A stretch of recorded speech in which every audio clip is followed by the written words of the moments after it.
Could the Ukraine war also, some have claimed or have made the statement that it's also almost a proxy war between China and the West, or you've been critical of the concept of the West also, but it's a proxy war between NATO, let's say, and China to some extent, although Russia is certainly an independent actor.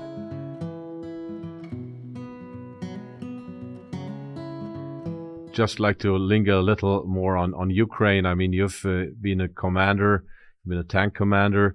I know that your main field is diplomatic history, but do you have any personal assessments on how is that war is going, how it's going to continue, evolve? Is there anything that you would like to say to that? Well, I mean, and it's not just me, many others, I think, in my camp, as it were, have been a critic of NATO expansion as unnecessarily provocative. I have strongly argued, again, this is very much from an American perspective, I've strongly argued that Europe is fully capable of defending itself if the Europeans would simply decide to defend themselves. Yes. They'd have to invest more in their own military capacity. I understand why, if I were German, what's Germany spending right now? Like 1.8% of GDP on defense? Less than the 2% threshold anyway. I get it. If the Americans are willing to pay the bills, why should we have to spend our hard-earned tax dollars buying Leopard tanks? But I think that the United States has, contrary to its own interests, has allowed Europe to behave irresponsibly on matters of defense, and it appears that will continue to be the case as we, the United States, recommits to the defense of Europe with Ukraine as in a sense the rationale. Now, the war, the big surprise of the war, I think, is the remarkable incompetence of the Russian army. It's also a surprise, and a wonderful surprise, the level of Ukrainian resistance and the gallantry of the Ukrainian people in the Ukrainian military. But still, the astonishing part is that the Russians have blundered from day one. But the blundering affirms the key point, that Russia does not pose any significant conventional threat to the heartland of Europe. If you can't get to Kyiv, guess what? You ain't going to get to Warsaw, and you're sure not going to get to Berlin. So this tendency to inflate the Russian threat, which is very much occurring in my country, strikes me as unfortunate, to put it mildly, and simply reinforces a lot of bad habits that need to be re-examined. Yeah. You mentioned something about, or you mentioned that Europe could take care of its own defense. I totally agree, but now it's going the other way. And I mean, the one thing is that, of course, the US provides the defense, but this war also drives Europe, Germany especially, into way more dependency on the US. And of course, Germany shouldered a lot of the economic burdens. It was very costly for Germany, but this war may even turn out to be to the US's economic benefit if one weighs the costs and benefits. Oh, I think, I mean, what I'm about to say will strike many as very cynical, but I think it's also true, is that this is a boon to the military-industrial complex. These billions of dollars of arms and munitions that are being shipped to Ukraine. I don't know this personally, but I'm guessing that the arms manufacturers here in the United States are now working double shift in order to produce more stuff to be shipped over there. So, war is an evil. War is an evil that some people get rich on. But you have no forecast on how long this is going to last, if this is one... I have no inside information. All I know is what I read in the paper. It does strike me that in general we have a stalemated war, and therefore, unless one side or the other from a political perspective, gives way, the war is likely to continue for quite some time. Yes, the political perspective, the peace talks, or even the a truce would be in order. That's at least what people have been arguing. Some people here, the German media just ran a story that how the Russian foreign ministry is uniting the German left and right. They put pictures there. But of course, some people see it that way, but the mainstream or majority in Germany right now is also pretty much pro-war. So we hope that we can reach a negotiated solution. So let's talk about your outlook, your prescription, your visions. In your book, you write about China and that, yes, China is a competitor, but the threat it poses is also exaggerated like the Russia threat, and we should cooperate on those global issues.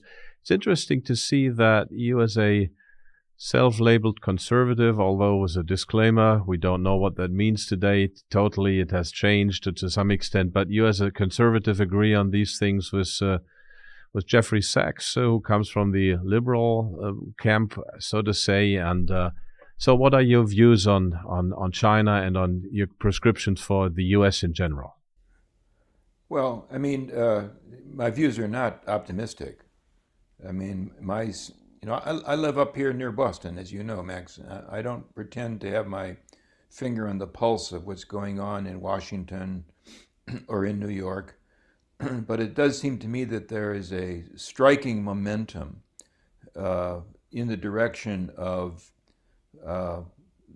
defining the future in terms of a rivalry between the United States and the People's Republic of China. That has almost an expectation of inevitability. I think there's an urgent need to push back against that. First of all, an actual armed conflict pitting the United States against China would inevitably involve American allies as well, is really unimaginable. I mean, and especially when we factor into the possibility, likelihood of the use of nuclear weapons, this simply cannot be allowed to happen.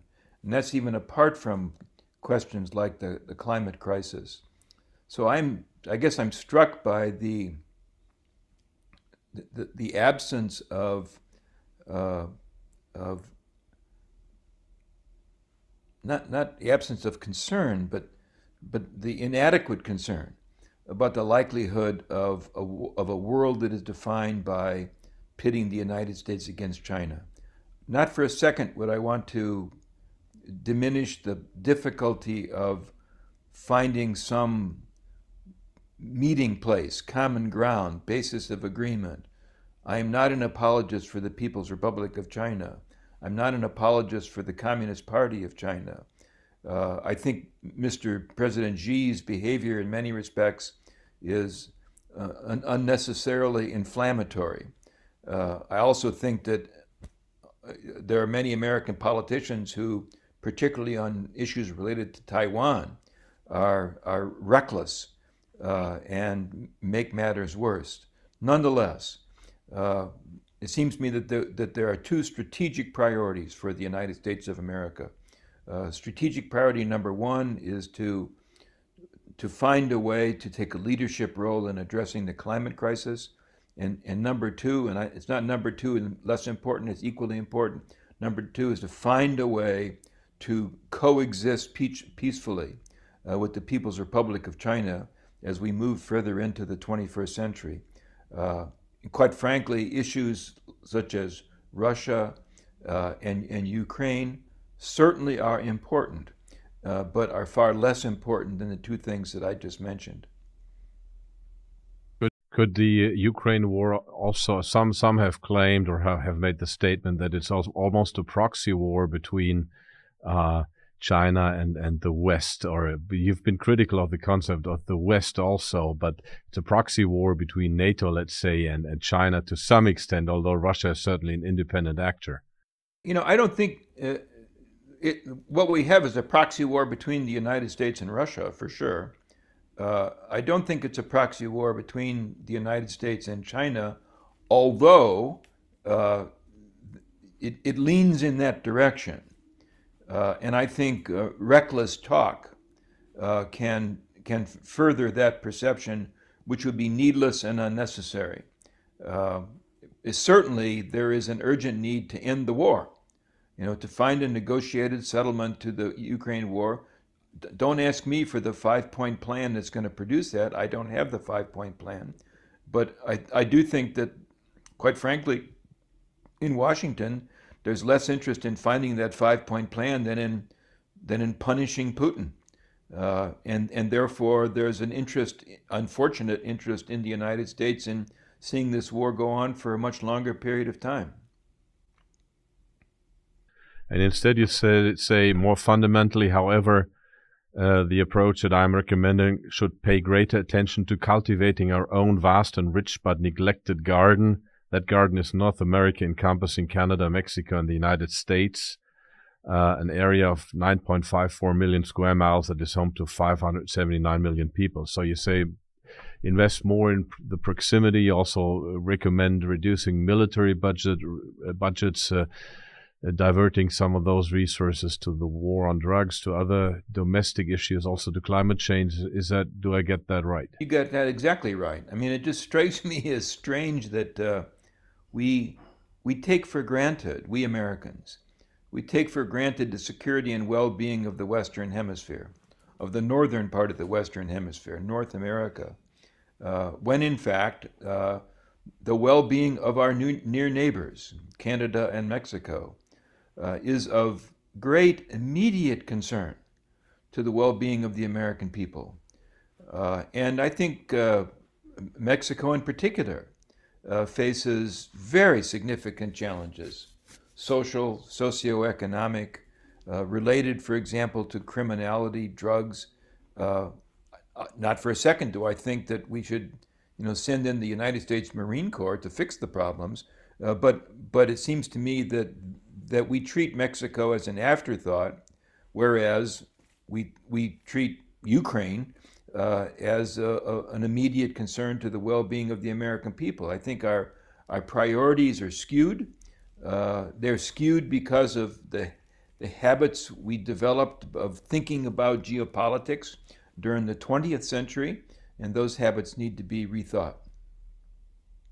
Wise words from a military man and a professor of international relations. Thank you so much, Professor Bacevich. Thank you, Andy. Thanks, Max. Good luck to you. And all best to you.